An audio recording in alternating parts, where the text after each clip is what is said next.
Welcome to Reconsider. I'm Bill Hartman. This is the podcast to challenge you to ask better questions, to look beyond traditional models of thinking and arrive at better health and fitness solutions.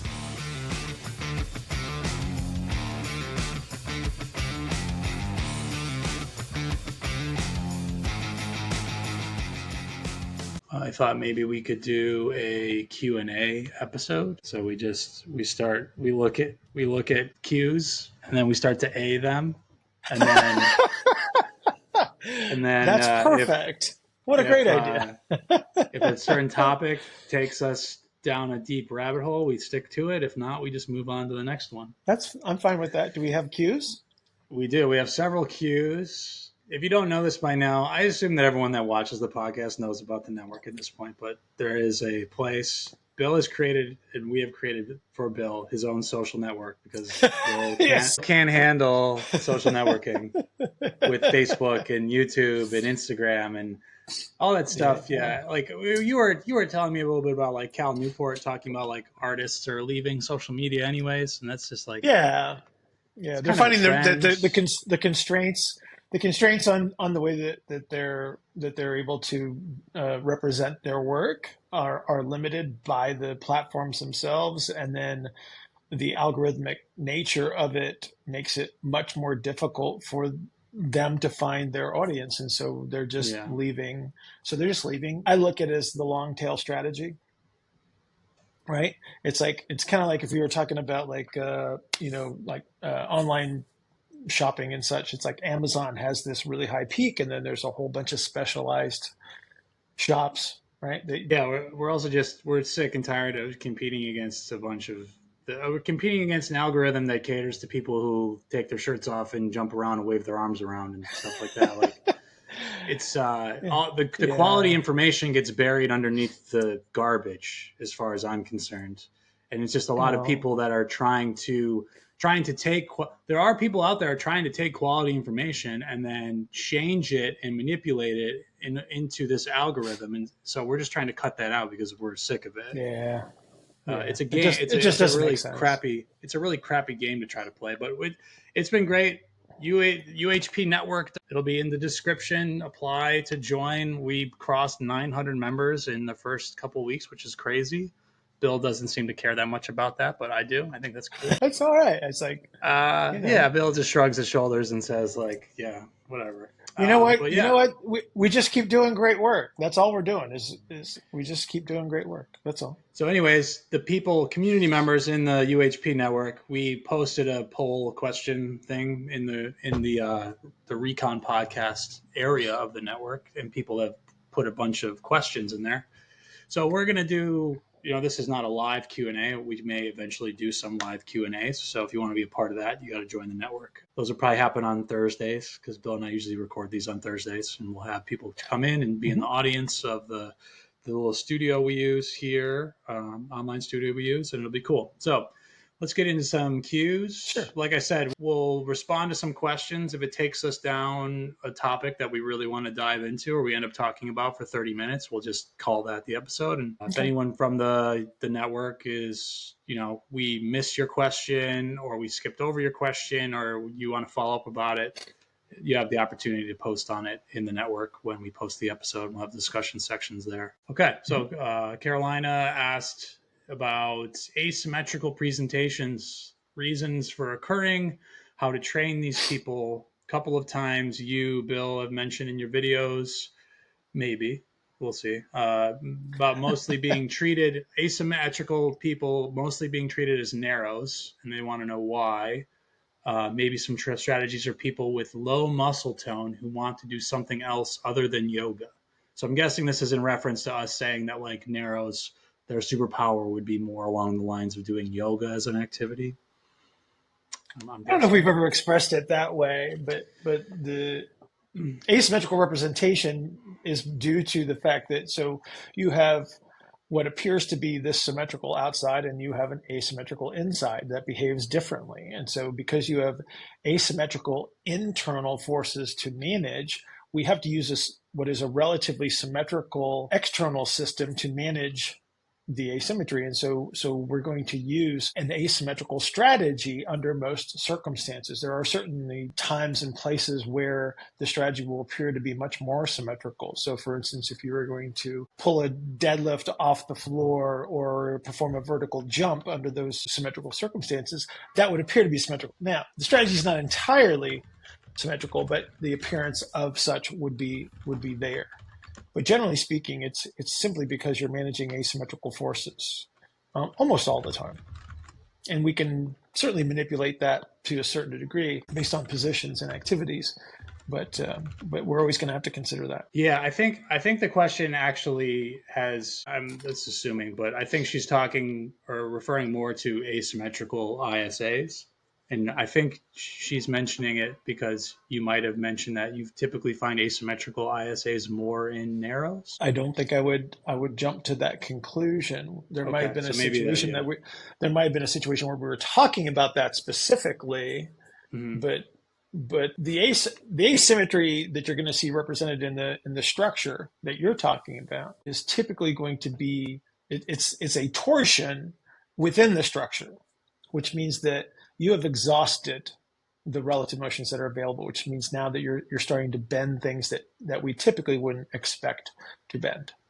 And so that's why you're going to see the asymmetry. So we're actually going to see like a skeletal adaptation for the same reason that we were talking about before, is that we have asymmetrical forces that we're trying to manage. Well, if I've exhausted the strategies that I would typically have from a movement standpoint, so relative motions, muscle activity, muscle position changes, connective tissue behaviors that we would typically talk about. If I've exhausted those, now I'm going to have to use something that would be a little bit more significant in regards to strategy, which again, this is where we're going to see like bony torsions. You'll see it in long bones. You'll see it in the pelvis. You'll see it in the thorax.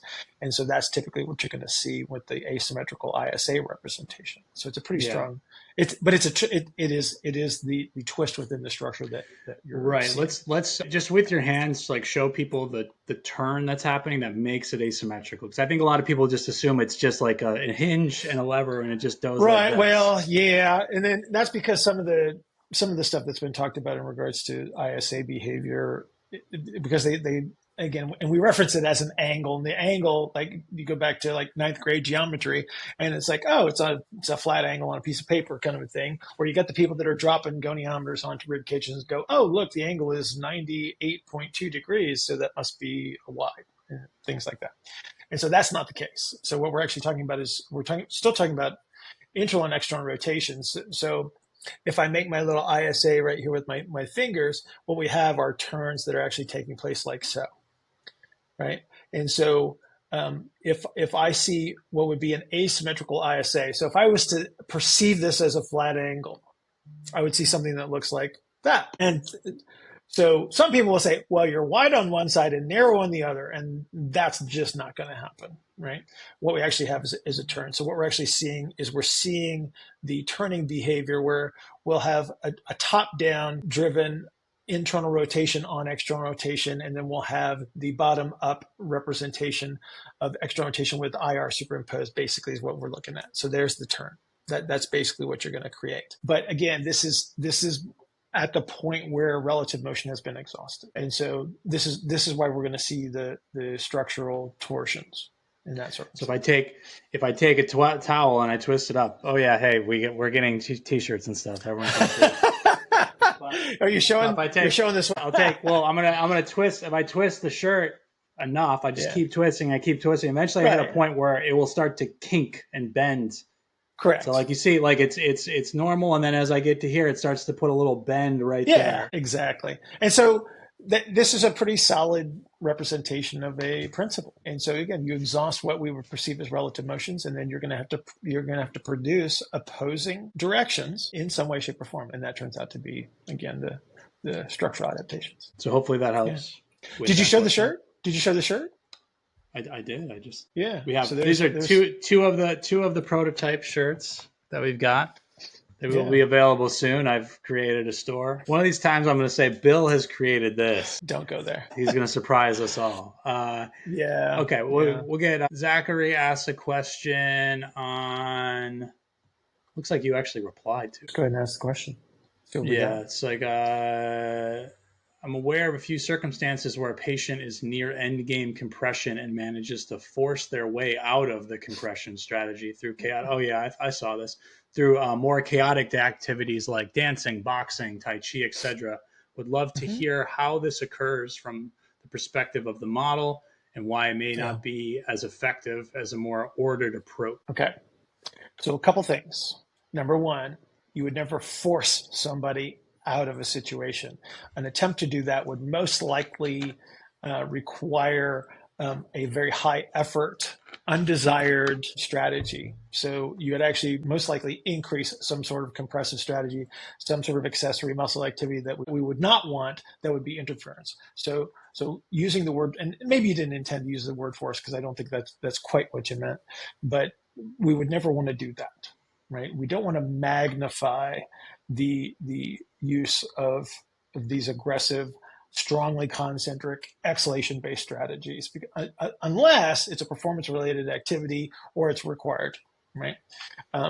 If you're engaged in some threatening activity, by all means, do whatever you need to do to get out of it. Now, having said that, people move in and out of position all day long, depending on context. So as I sit here, I can shift around in my chair. I can change my orientations. My muscle activity will change. My breathing strategies will change throughout the day. So there will be situations where I will use orientations because they're very normal under some circumstances. And there'll be situations where I have greater access to relative motions. And so if you think dancing is actually a really good one, because we use actually some foot strategies that are kind of associated with some of those types of activities. So if you look at like Tai Chi, for instance, so Tai Chi is one of the coolest things, especially for old folks like me. Okay, so if I am upright and I am trying to teach someone to control their center of gravity, or I'm trying to teach them to access foot contacts with relative motions, that's actually one of those really cool activities that we can use in our favor, because there is time for awareness and very useful strategies to access positions, make turns, and again, controlling elements of the relative motions. So we can actually use that in our favor. One of the things that you want to try to do when you're working with people, and I always ask folks, it's like, what sports did you play growing up? Because I want to know what type of movement that they're familiar with. And martial arts is one of those really cool things, because of the forms that many of the martial arts will use. They become very useful strategies, not only from learning the art, but like I said, using the changes of position, the shifts of the center of gravity, the ground-based context, because we can use them to access relative motions, because that's what they're actually doing in many of those circumstances, because the forms are, say, slower representations of some of the higher level skills that you'll use in the art itself. So we're constantly making changes to whatever degree that we can. There will be those that will progressively reach elements of restriction, and those might be the people that come to us with bigger problems. So they might have pain, they might have movement restrictions and interference to some measure of performance. But Zach, generally speaking, people are constantly moving in and out of these things. It's to whatever degree that they have the capacity for adaptability, which will determine whether we consider them problematic. Yeah. So like what you mentioned was Tai Chi is a really good example, because it's a softer, it's a lower threshold. It doesn't involve, like, I would say it's quite the opposite of forcing anything, because force, if we're going to say, probably need to be, we need to distinguish between the competitive aspect of it and then the typical form-based stuff. You have push hands, which is the combative Tai Chi, but we're not talking about that. I mean, most people don't even know that exists, to be honest. But people think, but for the people that are going to come on here and they're going to say, but what about So I don't mean push hands. I don't mean combative. But even that, like the base positions of push hands, you still have to find. You work on grounding into the floor, so you have to be able to delay, find your center of gravity within your base of support, and then you transition from one position to another through the foot contacts, always trying to ground. So you're always driving top down and bottom up strategies with a good basis, from a centered base of support. So that can provide a lot of good things. Also, like the not conflating force with effort, like those being different things. When we talk about force, we're talking about compression and internal rotation down into the ground, like in holding positions, resisting forward motion. Like that's what we're talking about in terms of like the coherent representation in the model. I think what he's referring to is more like effort and dynamic movements. And that, like, some things, like someone can sprint and feel better after they sprint, but that might just be because the amount of relative motions needed to display the speed of the activity that they're doing gives them that ER back, gives them that space back. That can be the case too. So I don't want to get too much into that, but well, can I just give a quick example? So I have a client. Man. Your name's on the show. I have a client that, was he third? I don't know how the black belt system works in ninjutsu, but his art is ninjutsu. And so what we try to do with him is try to use the things that he is already familiar with, because he's got an awareness. He's not a great mover because he's a very huge guy. It's not like the smaller, agile ninja. He's actually a very big human, which is kind of interesting, but he's very engrossed in it. And so he's able to say, here's a representation of a movement or a position or a form. And it's like, how can we use that to our advantage to reacquire the things that he tends to give up because of his physical structure? And so we've been able to do that. So we'll use certain positions, and he says, oh, I love this because it's exactly what I do when, right? And so we're able to actually take these activities that he loves and enjoys and he's very familiar with, and use it to our advantage. So again, there are many ways to get there if you understand the principles that you're using. So that's foot contacts, that's movement, that's muscle orientation and such. Graham posted a question that was like, he wrote like a novel for us. So is that my buddy Graham from South Africa? Graham Dean, yes. Yes. So it was about, I'm going to try to paraphrase. The first part was about scientific validation of the model. And then considering like a research route for testing things in the model, the idea of like settled science, the mechanistic papers to run experiments, to engage with academia. Like I have some very specific experience in working in like exercise physiology research in like a biomechanics lab, and it sucks. And I would never want to do it with the model. Okay. So this is one of the reasons why I went to physical therapy school, is because I was working through a master's program, and I was spending about 8 hours a day in a lab watching people run on treadmills, and collecting gases, right? So it wasn't fun. And so maybe it was like the best thing that ever happened to me because it got us here, right? But anyway, so here's the thing that you want to understand about the things that we talk about and the way that I express things and discuss things is like, this is not something that is made up in my head. This is something that I sought resources to support a premise and then tested it in the purple room. And so if you want to talk about connective tissue behaviors, there are plenty of research studies out there that address all of the connective tissue behaviors that we talk about. If you want to talk about muscle orientation, that stuff is out there too. If you want to talk about the non-uniformity of muscle behaviors, that's in the research. Like, it's all there. You just have to be able to read it. And then you say, oh, this would be associated with this. And then you start to see the relationship. So it's all built from things that have come before. If you go back to, you can go back into before there were x-rays and antibiotics, and like, what did they do to identify people of ill health or the healthy? And those representations are still useful today. They just got hidden in a lot of things because they did start to use scans and medications to solve a lot of problems, where before they were using other strategies that they had available, which is kind of cool that it comes down to some of the proxy measures that we use, which is based on movement. And so, they used inversion, they used reaching activities, they used exercise. So all of those things are out there. And so this is a conglomeration of a lot of resources. And, if you dig into I've probably got a couple thousand research studies, and I've got textbooks that date back to 18 that all point in a very specific direction that got deviated from as technology stepped in. And so we're just basically, there's nothing new under the sun, so to speak, other than the ability to combine information that was once considered separate. And what I've done is like done the best that I can is to bring this stuff into a construct that starts to make sense and then becomes useful. And so that's why the model has evolved over the last, I mean, especially in the last 6 to 8 years, because of the investment of getting into the room and saying, okay, so this is what they did. Why did they do this? How did they evaluate it?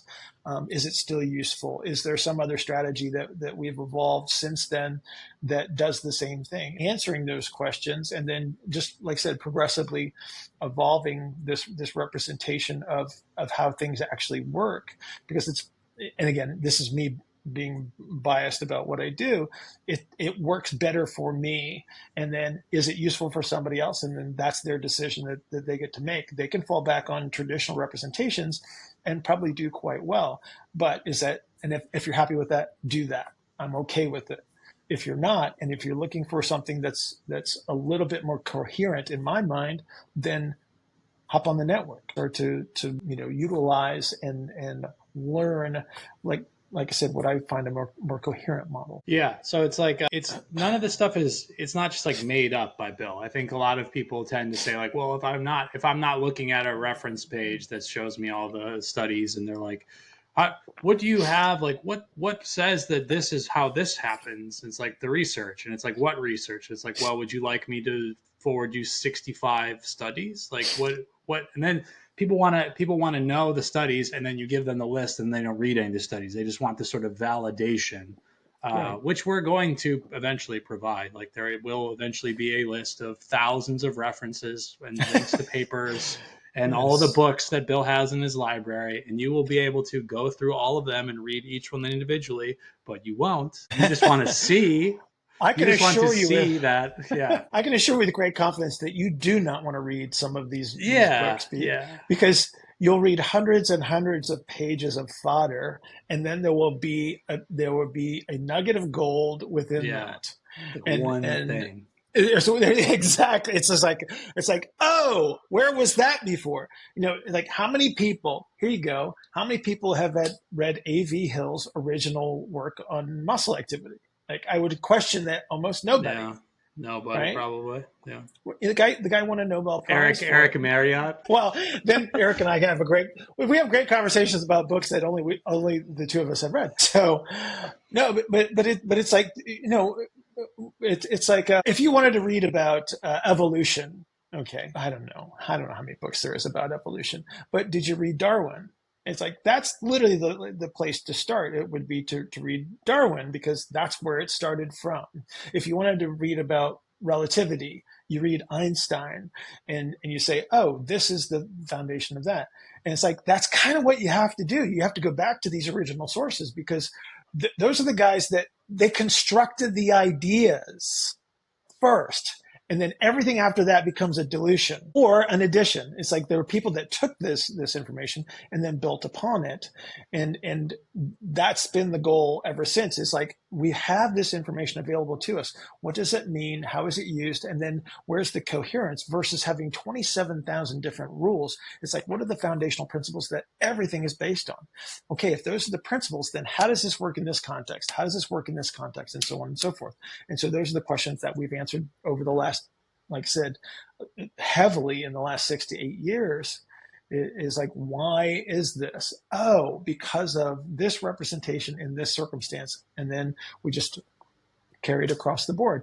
And so then it becomes this continuum that we see representing health and performance, because the principles are applied the same. It's just that the context changes. Yeah, this is like this is a pretty important concept to understand, is that like what holds back progress in lots of scientific disciplines, physics specifically, when they're trying to come up with the problem with trying to come up with the grand unified theory of like relativity and quantum mechanics, is that there's egos involved, and you have these two schools of physicists who don't want to get along, who don't want to say the other group is right, who don't want to come together and try to create a unified theory.